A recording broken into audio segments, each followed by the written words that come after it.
महिमा मंडन करने वालों पर जमकर बरसे। इधर आपको बता दें कि लखनऊ में बीजेपी दफ्तर पर औरंगजेब की मजार के खिलाफ पोस्टर लगाया गया। ये रिपोर्ट उसी से जुड़ी आपको दिखाते हैं। उत्तर प्रदेश के लखनऊ में एक बार फिर से पोस्टर वार शुरू हो चुका है।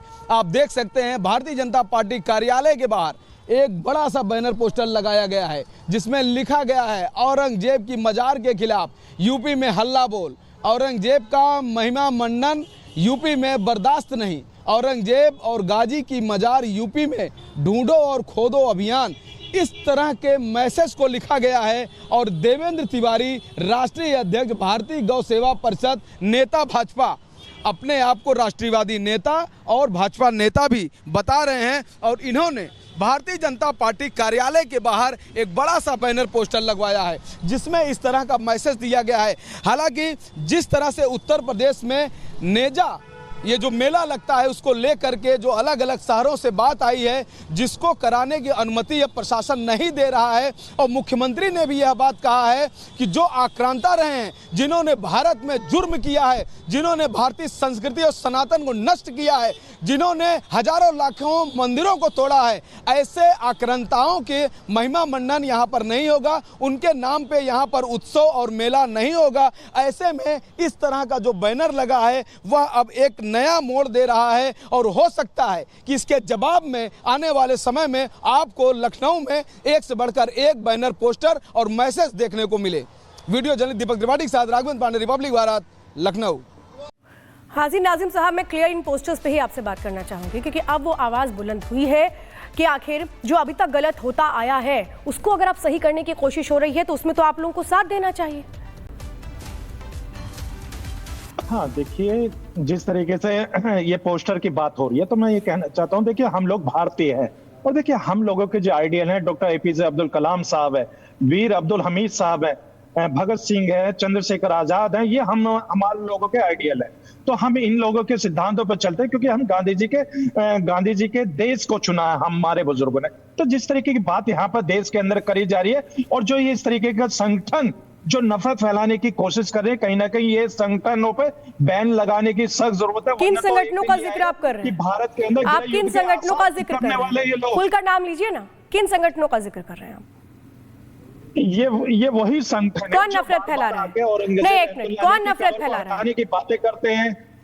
ये देखिए भारत सरकार की निगरानी में है जो ये संगठन जो है पूरे देश के अंदर माहौल पैदा करने की कोशिश कर रहे हैं। कौन संगठन? नाम बताइए ना। देश के अंदर कहीं ये संगठन, कौन संगठन? अब सुन तो लीजिए, ये संगठन हाजी नाजिम को बताने की जरूरत नहीं, पूरे देश को पता है ये नफरती संगठन है। नहीं पता पूरे देश। विक्रमादित्य जी आपको पता है? अगर विक्रमादित्य जी आपको पता है? ये पता नहीं कौन सी क्लास लेकर आए हैं, किस संगठन की बात कर रहे हैं। मैं कह रहा हूँ इस देश के अंदर हम तो कहते हैं कि अब्दुल कलाम आजाद जैसे मुसलमान बनो ना, बिल्कुल बनो। अब्दुल हमीद जैसे लोग बात करने के प्रयास करो, उनका कौन नहीं सम्मान करता, कौन उनको माला नहीं पहनाता, कौन उनको अपने सिर पर नहीं बिठाता। लेकिन औरंगजेब की 4 अच्छी बातें बता दो मुझे जो उसने अच्छी बातें की, जिसने अपने बाप का कत्ल कर दिया हो, जिसने अपने बेटे का कत्ल कर दिया हो, जिसने अपने भाइयों का कत्ल कर दिया हो, और तो और सिखों तमाम गुरुओं का कत्ल कर दिया, और तो और शिवाजी के पुत्र का जिस प्रकार से जो जघन्य हत्या करी, ऐसे व्यक्ति को आप अपने सिर पर बिठाना चाहते हैं, उनको अपना आदर्श मानना चाहते हैं। अरे उसका तो नाम भी नहीं लेना चाहिए। उसको कैसे उसने ऐसा कौन सा कार्य किया अच्छा मुझे बताइए कि जो इस्लाम के अंदर भी जायज हो। अरे भाई सुन लो, जो आक्रांता थे इस देश के अंदर, जो विश्व में आक्रांता थे, वो इस्लाम को भी नहीं पालन करते थे, इस्लाम के भी खिलाफ थे। खुदा ने जो बात कही है खुदा के अनुसार भी कार्य नहीं करते। रहम, वो रहमतुल्लाह भी खुदा है, रहम करने वाला है, जिसके बारे में कुरान लिखता है कि रहमत करने वाला है, पड़ोसी पर भी रहमत करने वाला है। अरे उन्होंने तो रहमत, इन्होंने औरंगजेब जैसे आक्रांताओं ने तो स्त्रियों के साथ क्या हाल किया, समझ में आना चाहिए आपको। उन्होंने क्या किस प्रकार से, बिल्कुल आपसे जवाब लेंगे, बिल्कुल आपसे जवाब लेंगे, लेकिन एक साफ और स्पष्ट बात मुझे ये बता दीजिए और इसका जवाब दे दीजिए कि क्या ये मेला बंद होना चाहिए? हाँ देखिए, मेला तो लगना चाहिए मगर मेले का नाम बदल देना चाहिए। होना चाहिए क्या? मेले बंद होना चाहिए क्या? मैं कह रहा हूँ इस मेले से देखो कितनों को रोजगार मिलता है। रोजगार नाम भी ले रहे हैं, आप कह रहे हैं आक्रांता अंग्रेज भी थे, ये भी थे, तो आक्रांता तो था ना गाजी सालार, तो ये मेला बंद होना चाहिए या नहीं? हाँ देखिए, देश के अंदर अमन व सुकून बना रहना चाहिए। अगर देश में अगर ये लगता है कि मेले से नफरत फैलती है तो इस मेले को बिल्कुल बंद कर देना चाहिए, और इसके साथ साथ ऐसे संगठनों को भी बैन लगा देना चाहिए जो मुल्क के अंदर गृह युद्ध की कगार लाने की कोशिश कर रहे हैं, मुल्क के अंदर गृह युद्ध छेड़ना चाहते हैं। तो उन संगठनों पे भी बिल्कुल लगाम लगनी चाहिए, मेला बिल्कुल बंद कर देना चाहिए। और मेला बंद करने के साथ साथ उन हिंदू भाइयों की से भी मालूम करना चाहिए जिनकी आस्था इस मेले के जरिए चलिए आपने ये माना कि मेला बंद होना मालूम कर लेना चाहिए। चलिए आपने ये माना कि मेला बंद होना चाहिए, और ये जो महिमा मंडन हो रहा है क्या वो भी बंद होना चाहिए? दूसरा सवाल,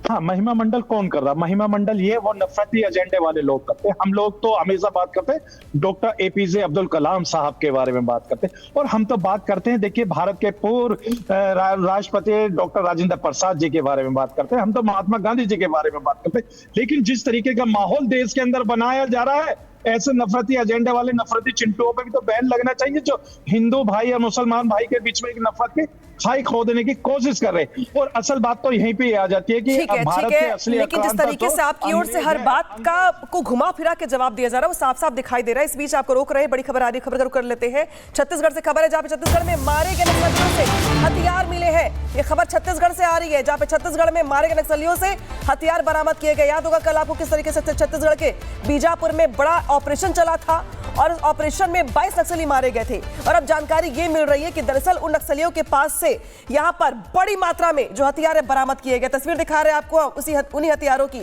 और देखिए ये जो दिखा रहे हैं ये 22 जो नक्सली हैं, इसके साथ साथ उनके पास से जो जखीरा मिला हथियारों का ये भी अपने आप में काफी अहम हो जाता है। एक्सक्लूसिव तस्वीरें हैं आपकी स्क्रीन पर, जब यहाँ पे बड़े ऑपरेशन के बाद सुरक्षा बलों को बड़ी कामयाबी मिली नक्सलियों को ढेर करने के साथ साथ उनके पास जो सबसे बड़े ज्यादा हथियार थे, जो जखीरा था हथियारों का, वो भी यहाँ से बरामद किया गया। तो लाल आतंक पर सबसे बड़ा जो एक्शन है वो यहाँ पे लिया जा रहा है। आपको याद होगा बीते दिनों में इसी तरीके का एक ऑपरेशन चलाया गया था, ऑपरेशन किया गया था, और कल भी बीजापुर में कुछ ऐसा ही बड़ा ऑपरेशन किया गया जहां पे 22 नक्सली ढेर कर दिए गए थे। नक्सलियों के पास से जिस तरीके से जो हथियार मिले हैं वो आपकी टीवी स्क्रीन पर है। दो तस्वीरें आपके सामने है, एक तरफ देखिए कि जो नक्सली है आपको वो दिखाई दे रहे होंगे जो ढेर हो चुके हैं, तो वही दूसरी ओर जो हथियार उनके पास से बरामद किया गया है वो देख पा रहे होंगे आप। यही हथियार ताकत है नक्सलियों की, जिनके चलते वो जंगलों में छिप करके हमला करते थे, वार करते थे, परेशान करते थे और अपना आतंक फैलाते थे। लेकिन अब यही हथियार उनके पास से बरामद किए गए। एक्सक्लूसिव तस्वीर आपकी टीवी स्क्रीन पर जहां पे छत्तीसगढ़ में और ऑपरेशन के बाद, बड़े ऑपरेशन के बाद यहाँ पे जो 22 नक्सली ढेर किए गए, इसके बाद जो उनके पास से हथियार बरामद किया गया वो भी आपको दिखा रहे हैं। गृह मंत्री अमित शाह की आप वो बयान याद करें जब उनकी ओर से कहा गया था कि नक्सलवाद को खत्म करके रहेंगे जड़ से, और इसी कड़ी में एक के बाद एक यहाँ पे बड़े ऑपरेशन चलाए जा रहे हैं। 30 नक्सली मारे गए तो उनके पास से जो हथियार मिले हैं वो भी अपने आप में काफी अहम,